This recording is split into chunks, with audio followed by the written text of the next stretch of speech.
بسم الله والصلاة والسلام على رسول الله. قشتنا لا برسيونو الصلاة سبب لرؤية الله تعالى يوم القيامة. نويش هو كارك بوبينيني خواي پروردگار لا روج قيامة. عندما يقف العبد في صلاته كاتك بندر راد وستيل لنويج مناجاتي خواي پروردگار دكو رولا قبلة دكاتن ويعلم أن ربه تلقاء وجهه دزانيك خواي پروردگار لبرامبريتي وقفتقو لقل پروردگار دكا ويتغنى بالقرآن دنجي درازين تو بقرآن خواندن صوت خوش دكا بقرآن خواندن أو بنديا بويا كاتكا لحديثكي كالبخاري مسلم دهات وأبو هريرة دا فرمي پیغمبر خوا عليه الصلاة والسلام جيم لبوكا فرموي خواي پروردگار إذني ندا بو هيچ شتيق وكو أوي كإذني دابي بو پیغمبريچي دنگ خوش يتغنى بالقرآن يجهر به كصوتي خوي بقرآن برز بكاتو أو دنجي خوش بكاتنو ودنجي برز بكاتو كواتو خواي قور زور زوري بي خوشة كإنسان كان بقرآن خوندن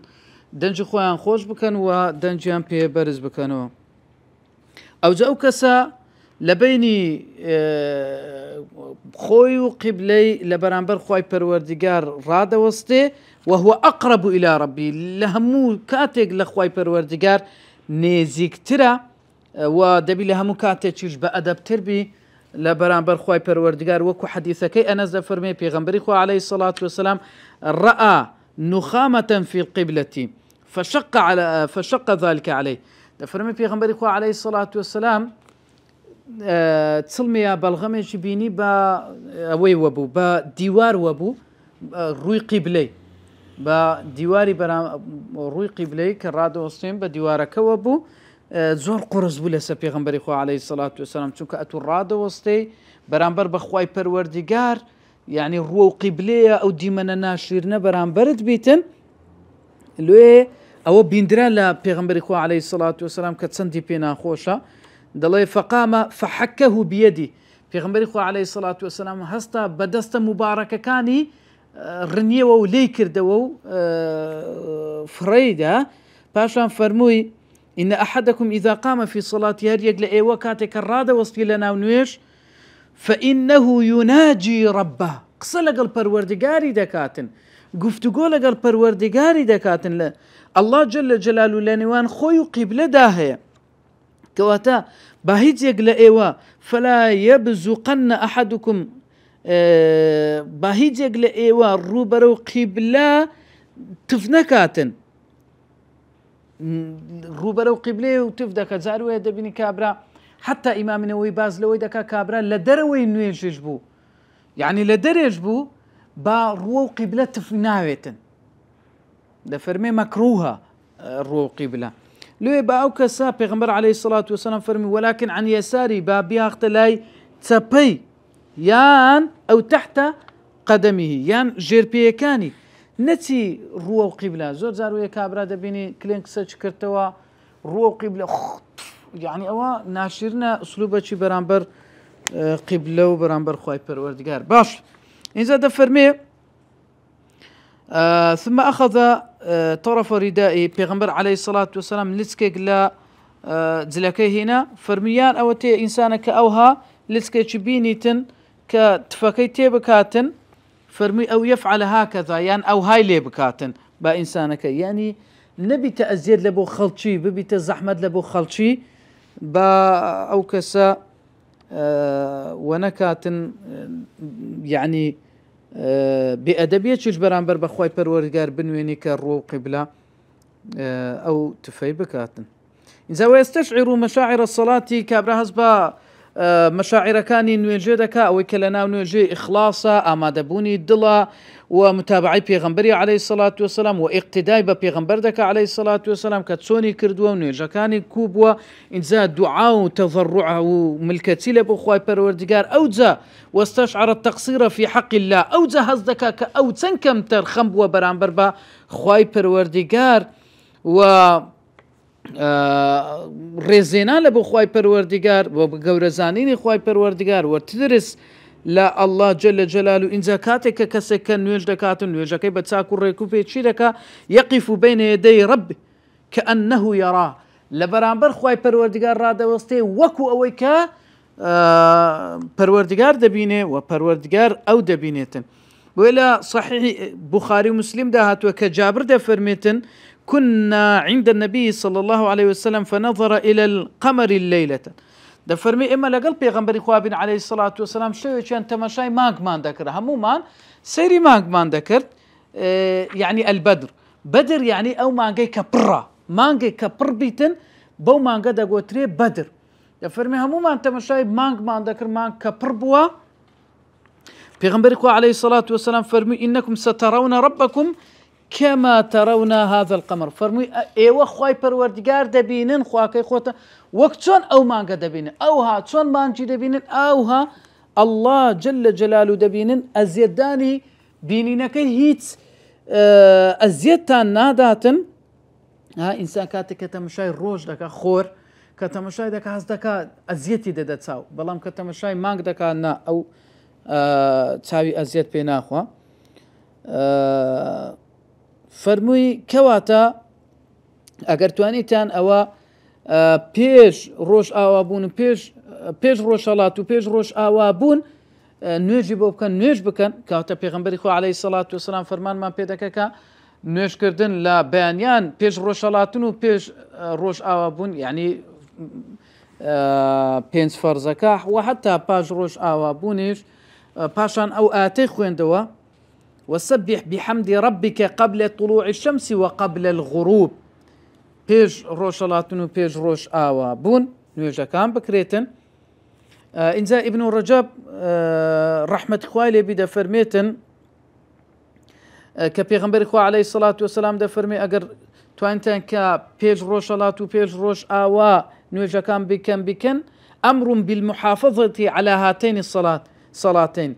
بەتایبەتی فەرمانکردنە بە پارێزگاریکردن لەو دوو نوێژەی پێش ڕۆژهەڵاتن چییە پێش ئەوەی ڕۆژهەڵ بێتن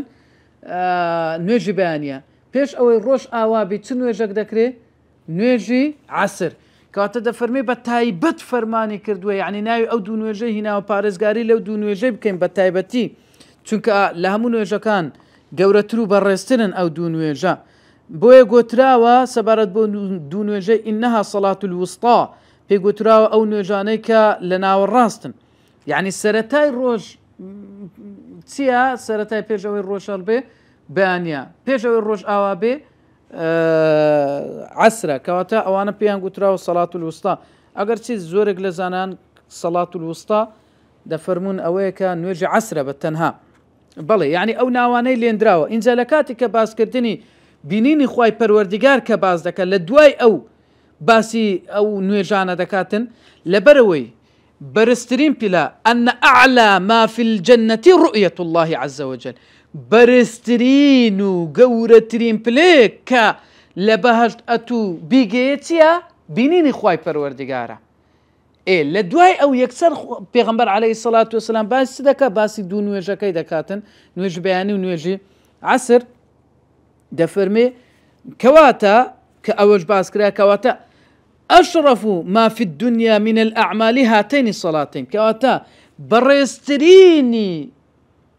أو كردواني كلا الدنيا دكريتن تيا أو دون ويجي كواتا قورتين لا بهاشتيا وقورتين وبريسترين لا دنيا تيا كبارزگاري كردن لو دون ويجي هو كارك لبوتسون بهاشت وكو بيغمبر إخوة عليه الصلاة والسلام دفرمي من صلى البردين دخل الجنة هر کەسێک نوێژی دوو سێبەرەکەی بکە دەچێتە باش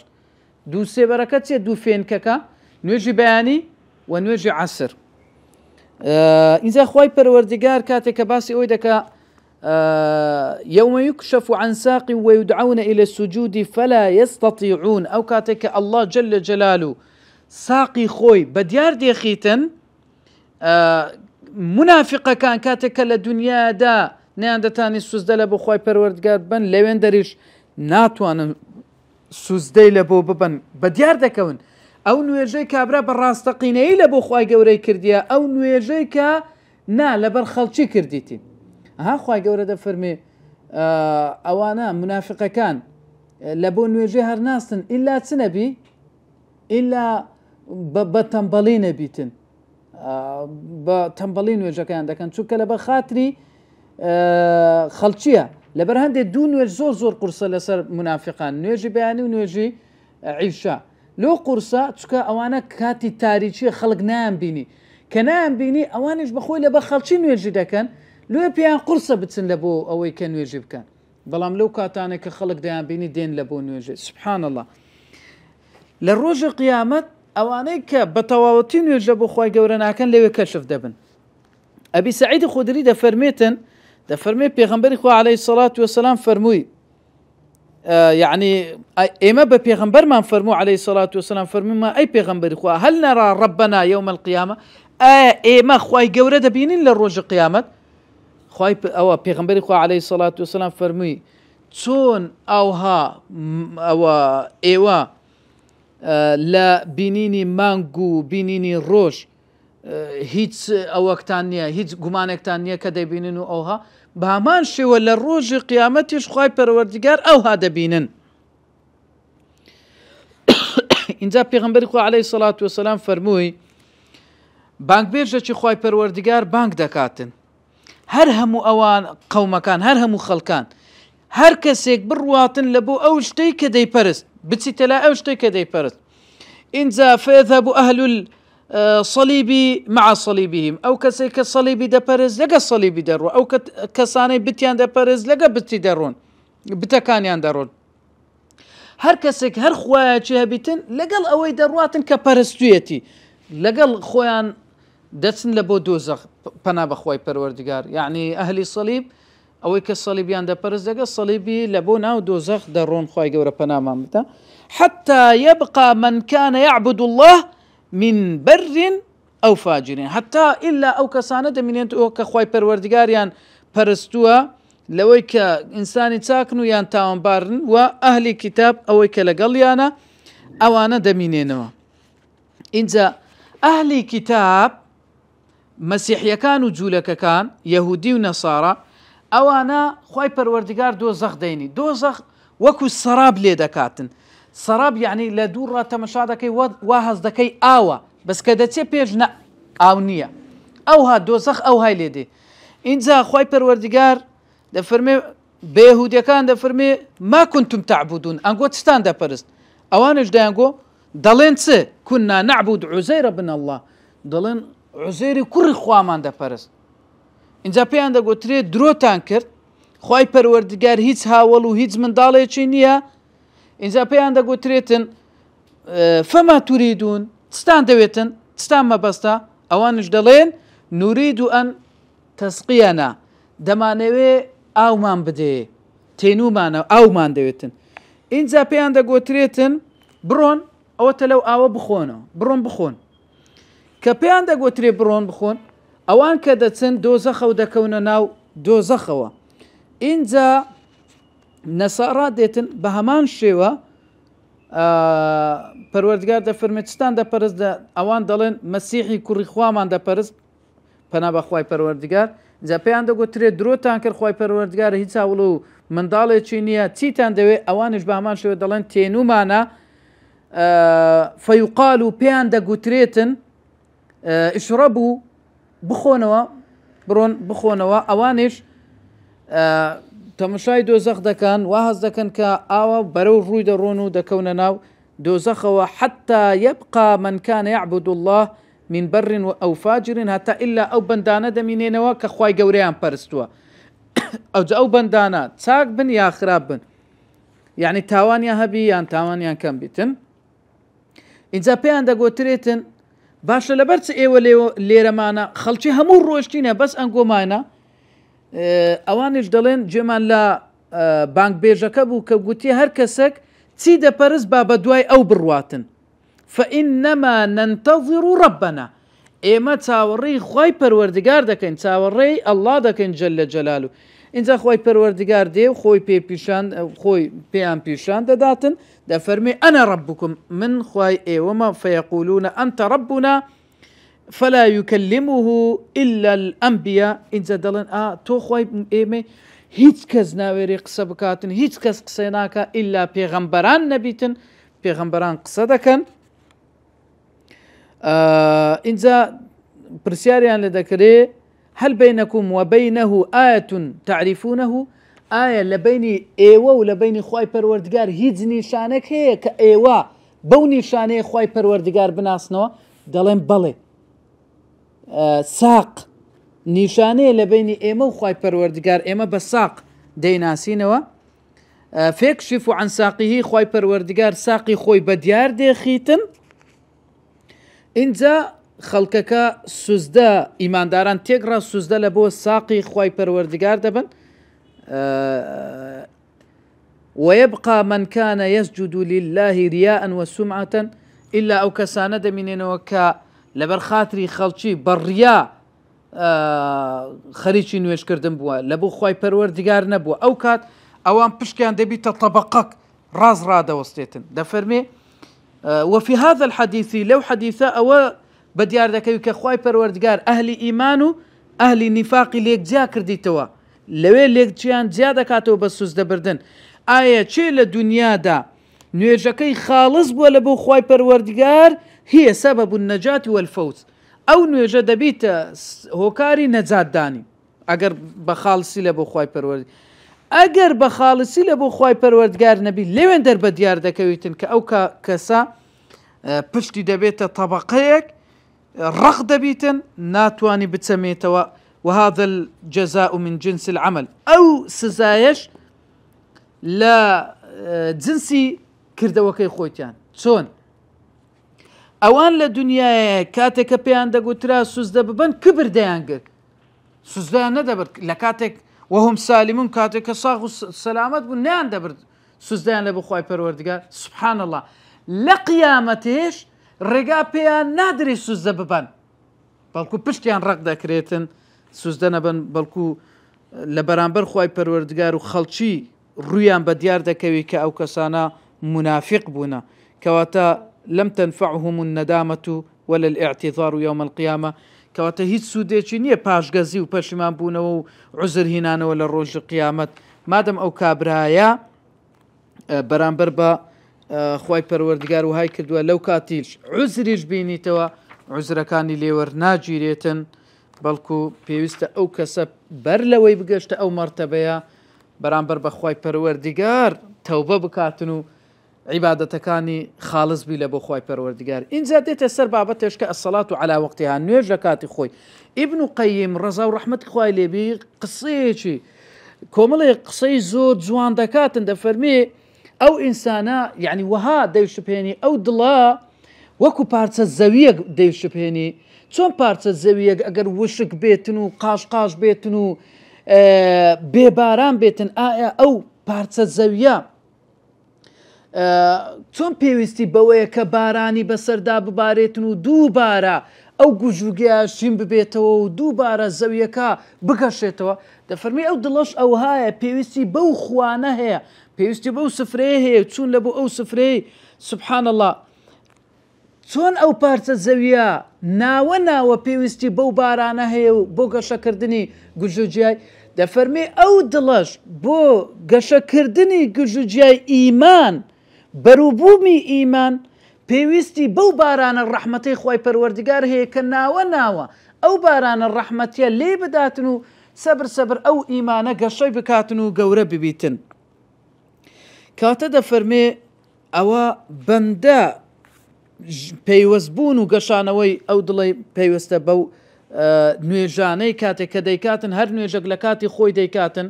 وەکو ئەوەی وایە کە ئەو بارانە ڕەحمەتە بەسەر ئەو دڵیدا بێتە خوارە و بڕژێتن و ئەو ئیمانە گەشەی بکاتەوە.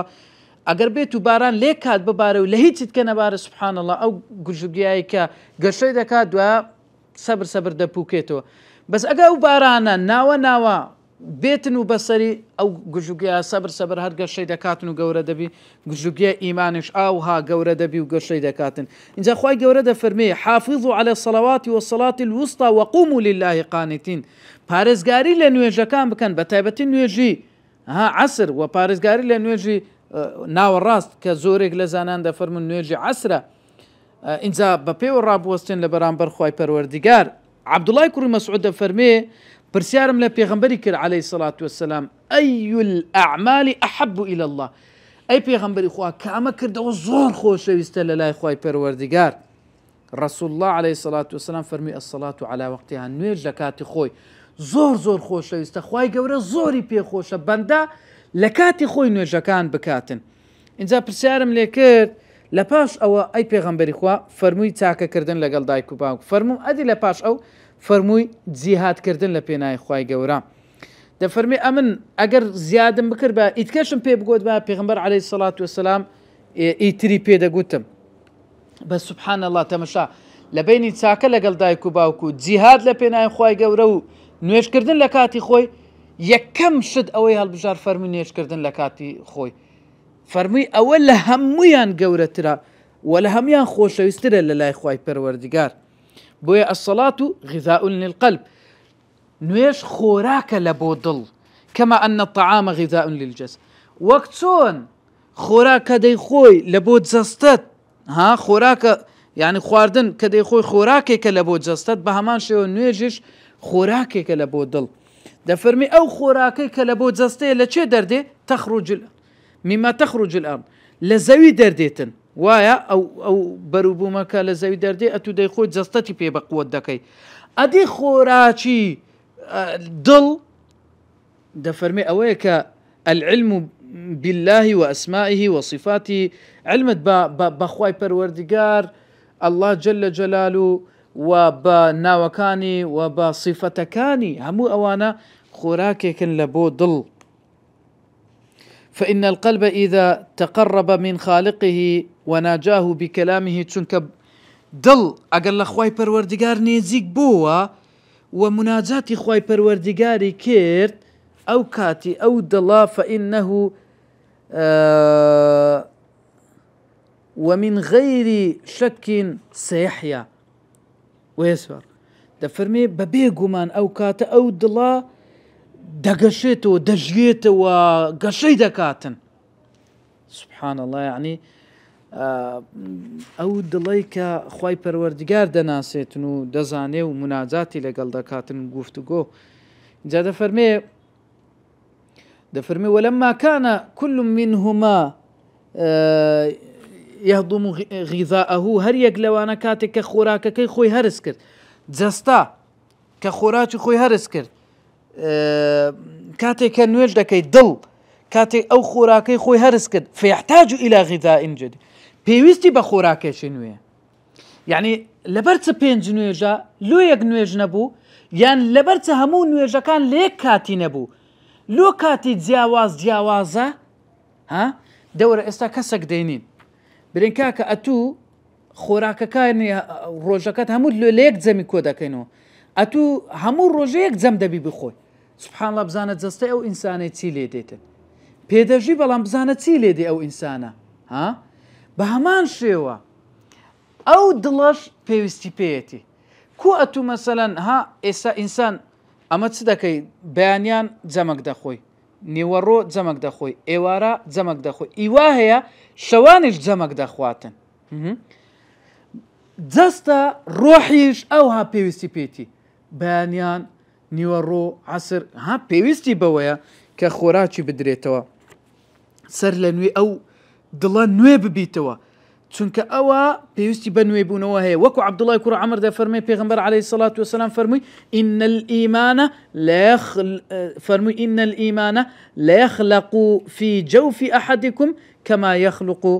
الثوب. فەرمووی ئیمان لە دڵی هەر یەکێک لە ئێوە، لە سینەی هەر یەکێک لە ئێوە ئەو ئیمانە کۆن دەبێ. بۆیە پێویستی چۆن جلوبەرگێک کۆن دەبێ ئەوها ئەو ئیمانەش کۆن دەبێ. سەبرە فەرمووی فاسألوا الله أن يجدد الإيمان في قلوبكم، كواتا ايوش داوا لخواي پروردگار بكن كأو إيمانا لدلتا نوي بكاتو، كواتا بيستي بنوي بونويا. حتى حديث ضعيفة كش دفرمي جددوا إيمانكم بقول لا إله إلا الله. إيمان تان نوي بكن وبا وتي لا إله إلا الله زور بي الله نوا حتى إيمان تان نوي ببيتو تمشى،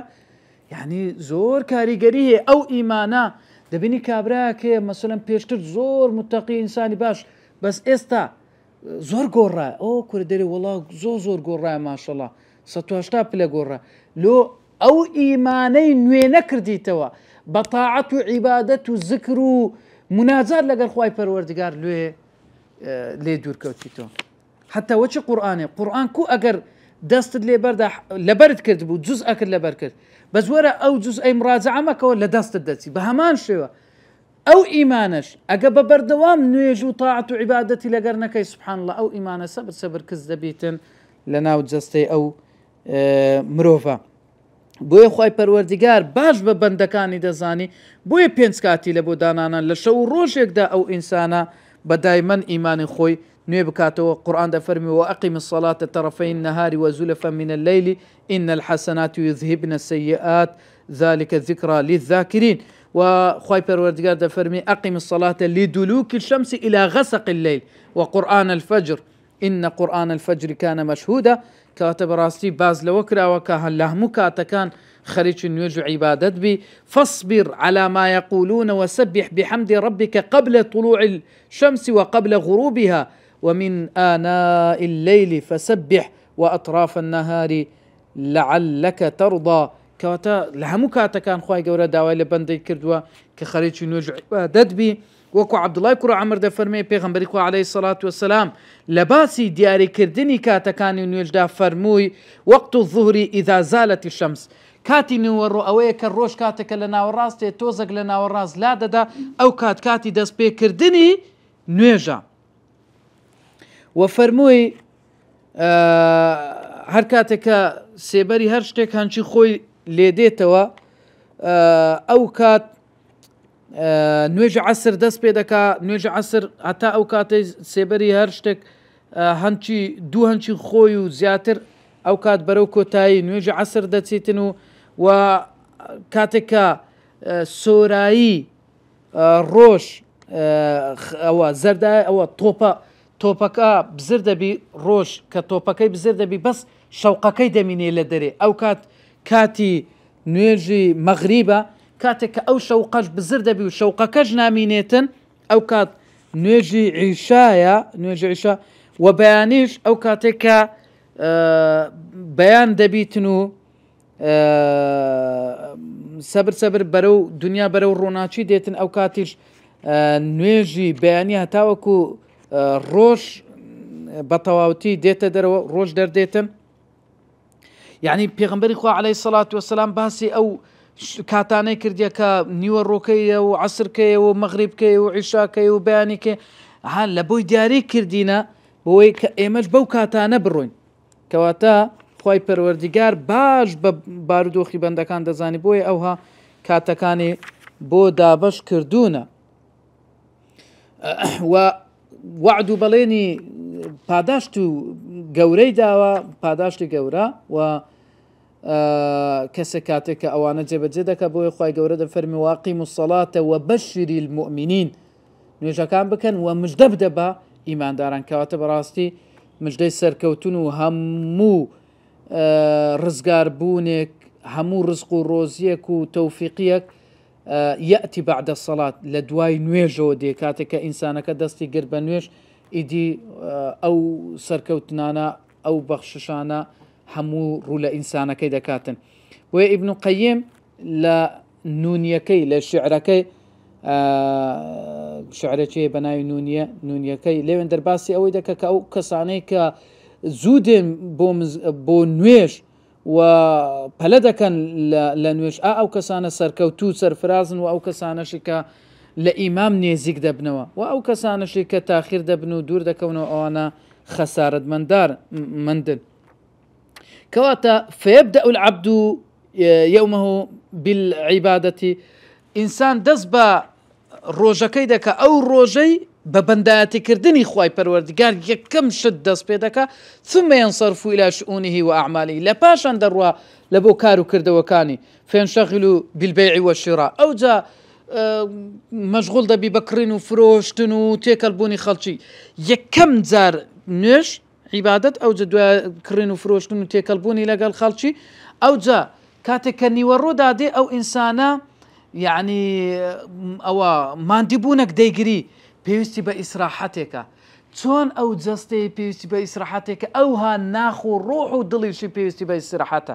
لێ لەو کاتش خوای پەروەردگار نوێژەکی لە بۆ دانا اینجا ئەو ئینسانە خەریکی ئەو ئینسانە خەریکی کاسبی دەبیتەوە کار و کاسبی دەبیتەوە دیسان پێویستی بە کەمە ئیسراحەتێکی ترە سبحان الله دیسان خۆی پەروەردگار ئیسراحەتێکی لە بۆ ناخیشی داناوە کە نوێژی عەسرە اینجا ئەو کاسە سەبر بەرە و ڕۆژ ئاوابوون دەڕوە و بەرەو بێتاقەتی دەڕوە لەو کاتیش چۆن لە سەرەتای ڕۆژ نوێژەکەی کرد بە هەمان شێوە لەو کاتیش لە کۆتاییەکانی ڕۆژیش بەرە و ڕۆژ ئاوابوون دەڕوە و پێویستی بەوەیەکە لەو کاتیش نوێژێک بکاتن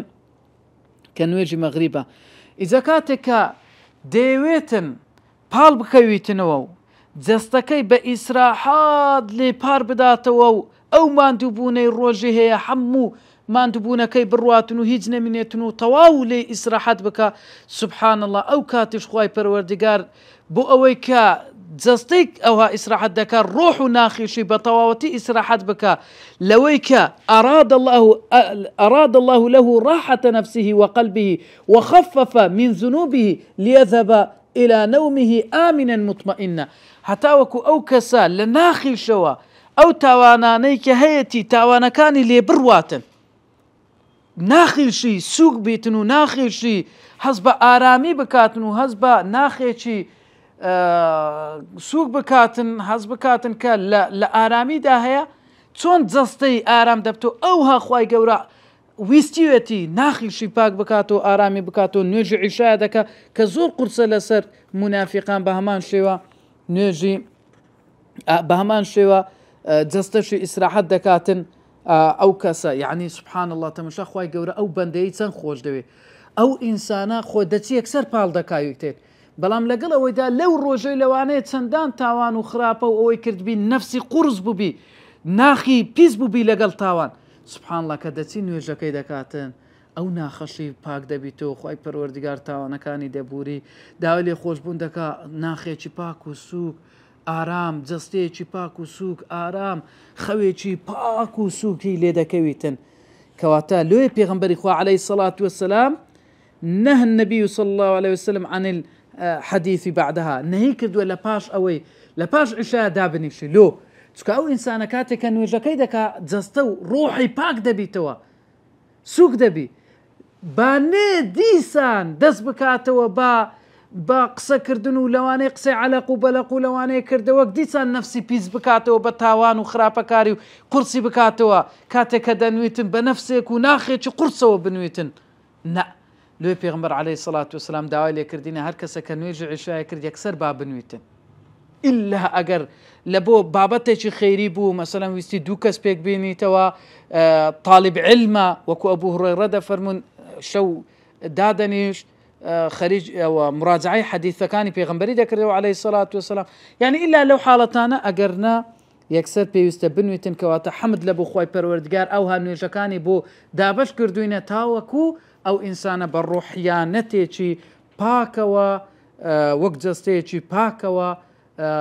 لەسەر زەویدا بڕواتن و ڕەبتێکی بە قووەت و بەهێزی لەگەڵ خوای پەروەردگاردا هەبیتن داوا لە خوای پەروەردگار دەکەن عیبادەتەکانمان لێ قبول بکە وامان لێ بکە نوێژ و تاعەتەکان بەو شێوازە بی کە خۆی داوای لێ کردوینە سبحانك اللهم بحمدك أشهد أن لا إله إلا أنت أستغفرك وأتوب إليك